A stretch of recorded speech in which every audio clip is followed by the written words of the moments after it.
How would you like to just hit those laser drives right down the middle of the fairway? I bet you may find yourself sometimes sliding a little bit in front of the golf ball. It's very, very common. A lot of times I'll see players that get a little bit out in front in an effort to kind of pull that club through and down the fairway. It feels a little bit more powerful, even though in reality, it actually kills your distance. Another common thing when people are coming a little bit in front of the golf ball is they're doing it in order to square up the club face. So if we stay back, we have to learn to properly release the club to get that to square up and to get a little bit of a draw. If we're not really comfortable with that or we're not familiar with how to do that, a lot of times we'll take this right shoulder, we'll come a little bit over the top. This is a typical slight over the top move. Not a big, huge slice over the top move, but just a little bit of an over the top to try to square up this face and get that club lining up square down the middle of the fairway. So that can also be a problem too. When I'm coming in front and trying to square up that club face, I kind of have to slide in front to be able to square the face in that way. The problem is, again, we're going to lose a lot of distance. We're not going to be able to release the club properly, and we're going to get those low drives. Do you ever hit those low drives that just kind of come out in the fairway? You'll see your playing partners just hit these booming drives, go way up in the air, and then yours kind of come out a little bit lower. Maybe they fade off to the right a little bit as they're leaking into the right rough or into the right side of the fairway. And the worst piece of all, if this sounds like you, is when you swing harder, your ball actually goes shorter. It tends to get a little bit more spin, doesn't result in a lot more ball speed. Well, if that sounds like you have these problems, that sounds familiar to you, I have an awesome video that's going to help you to get more club head speed and hit the ball a lot straighter. Let's go ahead and get started. Click that subscribe button right now. Make sure that you hit that subscribe. I got a ton of great content coming out for you this year, and I want to make sure that you're notified when I release new videos. You're only going to get that notification if you click that subscribe button. Also hit that thumbs up, that really helps us. Post your comments down below. I'd love to hear from you.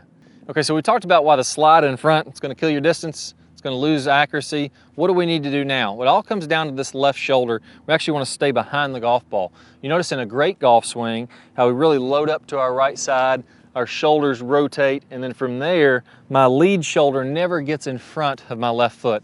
And the way we would see this is if I took a vertical line and I drew it from the center of my left foot straight up and down, just like a vertical wall here, you wouldn't want to see your left shoulder get in front of that vertical line.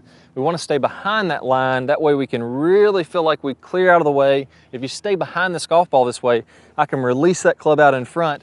I'm going to get more power, and I'm going to feel like it's just so much easier to be consistent when I do this. So if that's the case, what do we need to do to actually ingrain this? Well, it doesn't help that a lot of instruction out there, tons of instruction talks about getting to your left side, getting your weight left, hitting through the golf ball, getting onto your left side. That can really be overdone.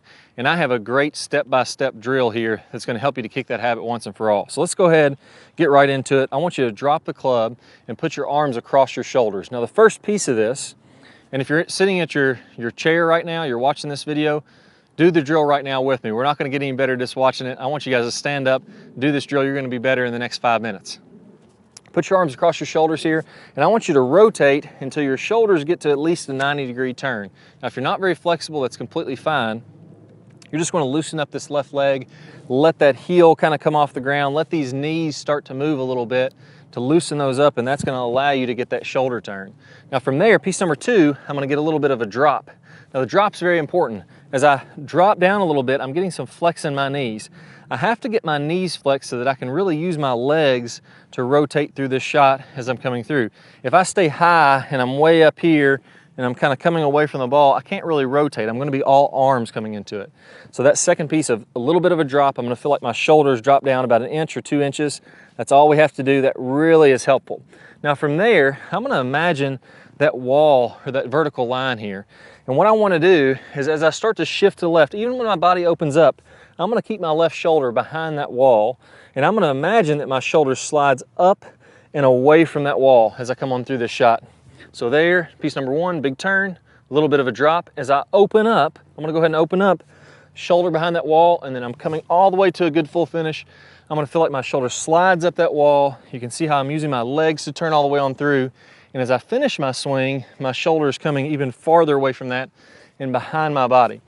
Now, why is this so important? Why would this lead to consistency? Well, there's 2 reasons for this. Number 1, it's going to allow your club to do a lot more of the work. If I'm sliding in front, I have to take my arms and club and push across my body to get club head speed. Notice how my left wrist breaks down, might get a little bit of chicken wing in there. If I stay behind this and I get some lag, as my left shoulder turns out of the way, now my club can really extend and it can whip through contact and get a lot of club head speed that way. So it's going to help you to get a more effortless club head speed, and it also helps the club face to release. If I stay behind this golf ball and I keep on rotating, the momentum of that club face is going to want to release as my body continues to rotate on through. If I slide in front, very difficult to keep on rotating. I'm going to have to be all arms, and again, you get that low shot, tends to fade a little bit, and we lose a lot of distance. So let's go ahead, finish up now. We're going to bring it to the second piece of this drill. We've done it with the shoulders. Let's do it with our arms out from our side. Now, if I was to take my arms and kind of rotate them level with the ground, that's exactly what's happening in the golf swing. The only difference in the golf swing is that now, instead of rotating level with the ground, all you're going to do is hinge forward to where you can imagine it's at an angle pointing down to this golf ball. So that would be a swing plane, or basically the overall motion of the golf swing. Same thing here. The only thing is, if we want to hit a little bit of a draw, instead of having that be square to my target out in the distance, I'm going to go ahead and tilt that a little bit to the right. So imagine this plane of glass now has been tilted to the right side, almost into the right rough or the right edge of the fairway, and I'm going to let my arms and shoulders swing that way. Now that makes it a lot easier to stay behind the golf ball. The more I tilt this to the right, the easier it's going to be to get a draw, the more behind the ball I'll be. If I tilt this to the left, all of a sudden I'm getting in front of the golf ball, I'm coming over the top, causes a lot of problems. So go ahead and tilt your shoulders to the right, get that same feeling. That left shoulder goes down, and then it clears up and out of the way of this vertical wall that would be out here. Do about 10 reps of that to really get comfortable with moving out to the right. Now, keep in mind, I'm not saying not to open up. You go ahead and use your legs to open up your body, but we just want to have our shoulders a little bit more tilted to the right if we're going to hit a bit more of a draw. The third piece here, let's go ahead and grab a golf club and really focus on the first key checkpoint here should be, I want to actually hit balls down the right side of the fairway. So if I tilt my swing plane a little bit to the right there, I make sure that I swing toward the right side of the fairway, or even a little bit in the right rough. I want to see that ball go slightly to the right at first. There we go, and that one was right down the right center of the fairway, almost the right edge of the fairway. Hit it really hard, but don't be alarmed if you're typically used to falling in front. Don't be alarmed if that ball goes a little bit farther right than what you'd want. This is the first step of this drill. Once you work through these, we've corrected your swing path, but now we got to fix the release of the club like I talked about earlier. So now let's walk through exactly what you're going to do with your wrist. If I take out my left wrist here and I put it right in front of my body, this would be what I'd call a neutral wrist position, meaning that from my forearm all the way down through my hand, that's all one straight line. There's no flexing of my wrist. This would be called wrist flexion, where my palms toward my body. There's no extending of my wrist, which would be my knuckles back toward my body. My wrist would be completely neutral. What I want you to do is go ahead and get in what's called wrist flexion, where my palm is facing back toward my body. And then from here, I want you to get used to feeling like if you had this on a tabletop, you were going to take your logo and you're going to twist it in a circle. So I'm going to head almost like you're going to throw a frisbee. If I'm going this way and then I'm going to release it by doing that, that's exactly what I want you to feel. So this is the opposite of what most players that are sliding in front are doing. If I slide in front and get that kind of a release, I'm going to be chopping straight down into the golf ball. If I stay behind it, I'm going to be like Dustin Johnson, where I'm bowing that wrist, releasing on out in front. So get that flexion and then feel this motion, like I'm going to throw a frisbee. That's going to release that club head. If I grab this club, what I'm demonstrating there is a very exaggerated feeling of releasing that club and getting that face to turn on over. If we look at this club face now, look how it's really turning on over toward the ground. Again, that's an exaggeration, but that's the difference in what the pros are doing. You watch when the pros release, their club isn't like this and open. Their club is turning on around and releasing to help that ball get a little bit of a draw, or at least hold straight. That's the right wrist. Get in a good 15, 20 reps of doing that with the right hand only. Now let's take it to the left hand, or the left wrist. Let's take it to the right hand. Opposite with the right hand. The knuckles are back towards your body. The palm is down toward the ground. And the same thing. I'm going to get this feeling where my wrist stays angled back, and I'm going to head and turning that hand over. Now in reality, I'm giving you exaggeration here. In reality, those wrists will be releasing and flattening out to neutral again, but I want to go extreme for those of you who are getting a little bit too much of fade on the ball. Feel like that right wrist stays back, and you're going to go ahead almost like you're bowling, and you're gonna get some side spin on it to get it to curve back in. I'm really gonna let that club turn on over. If I can pair that up now with the golf club, it's gonna look like this. Coming from the inside, my swing path is to the right, and now I'm releasing that club head. I'm gonna go really slow. Look how that face turns on over. Again, this is extreme, this is exaggerated, but this is the feeling that you need to have to get the correct type of release if you're typically a slide in front type player.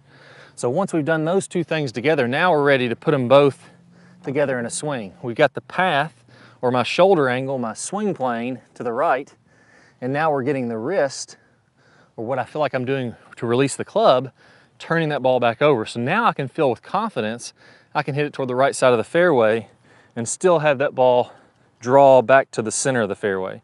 Let's go ahead and give it a whirl.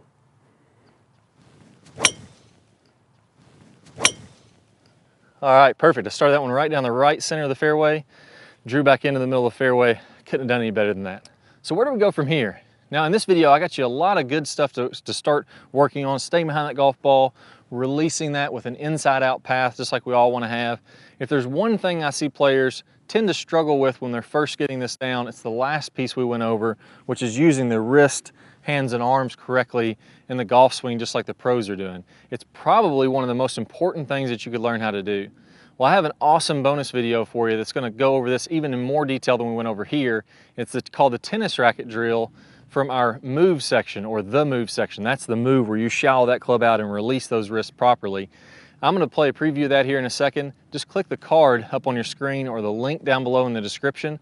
I'm gonna talk about a really easy, common sense way to get those wrists moving correctly, get that draw happening, having a lot more fun. Let's go ahead and get started. Good player problems. We're gonna talk about shallowing that club shaft out as we're starting down, as we're doing this rotating of the face that we worked on in the last video. As we start this downswing, what you'll see with basically all of the top players is instead of coming kind of over the top and letting the hands come out away from their body, letting the club come out away from their body, again coming down steep into the ball and then having to open up, kind of fillet open the face and add loft to it. The flattening of the shaft should happen as soon as we start down. So as we start this downswing, what we want to have happening here, you can imagine that if I draw a line from the hosel of my club up through my right elbow, that's my swing plane line, my elbow plane. As I go to the top of the swing, I'm going to be slightly above that. And then as I start down, I want my hands to start to shallow out. I want the club to shallow out inside of this elbow plane. And at the same time,